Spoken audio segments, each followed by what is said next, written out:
Part 1. A Walk in the Forest. Mother and I continued a steady pace down the forest path, and I noticed that the sunshine has been avoiding my mother during the entire walk from the peninsula to the mainland. I observed that it was because of the scarlet letter on her bosom.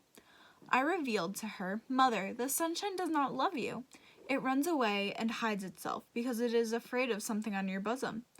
Now see, there it is, playing a good way off. Stand you here and let me run and catch it. I am but a child. It will not flee from me, for I wear nothing on my bosom yet." "Nor ever will, my child," Mother responded. "And why not, Mother? Will it not come of its own accord when I am a woman grown?" "Run away, child," answered Mother, "and catch the sunshine. It will soon be gone."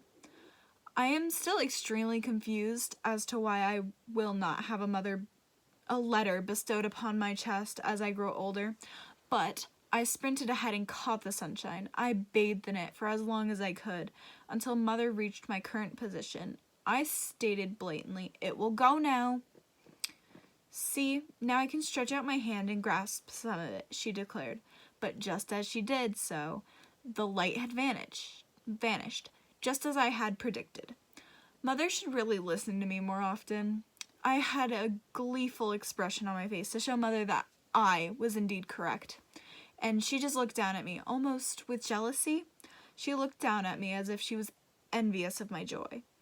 After we had soaked in the moment, we continued down the path. Mother insisted, "We will sit down a little way within the wood and rest ourselves," which I quickly responded with, "I am not aweary, Mother, but you may sit down if you will tell me a story meanwhile."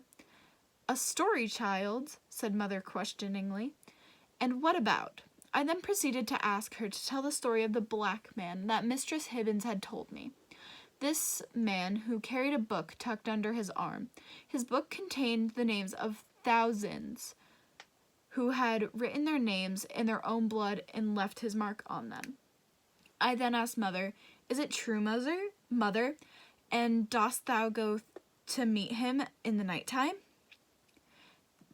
"Didst thou ever awake and find thy mother gone?" asked Mother. "Not that I remember. If thou fearest to leave me in our cottage, thou mightest take me along with thee.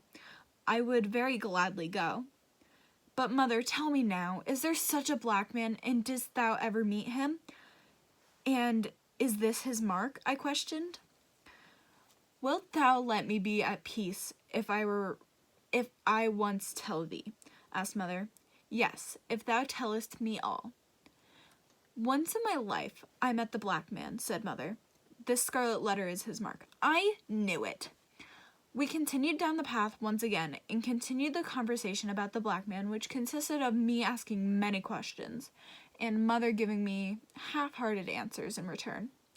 We walked until we came upon a small brook. I interrogated the brook with, "Oh, brook, oh, foolish and tiresome little brook," after listening a while to its talk. "Why art thou so sad? Pluck up a spirit, and do not be all the time sighing and murmuring. What does this sad little brook say, Mother?" "If thou hadst a sorrow of thine own, the brook might tell thee of it," explained Mother, "even as it is telling me of mine.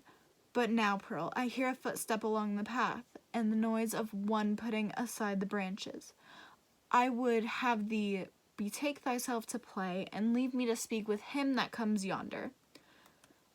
I quickly stated my query, "Is it the black man?" "Wilt thou go play, child?" returned Mother, "but do not stray far into the wood, and take heed that thou come at my first call."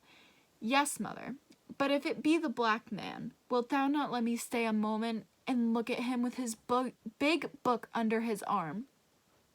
"Go, silly child," said Mother impatiently. "It is no black man. Thou canst see him now, through the trees. It is the minister." I verified that it was the minister very quickly, and ran off into the forest near the brook to see how I could distract myself from the soon impending boredom.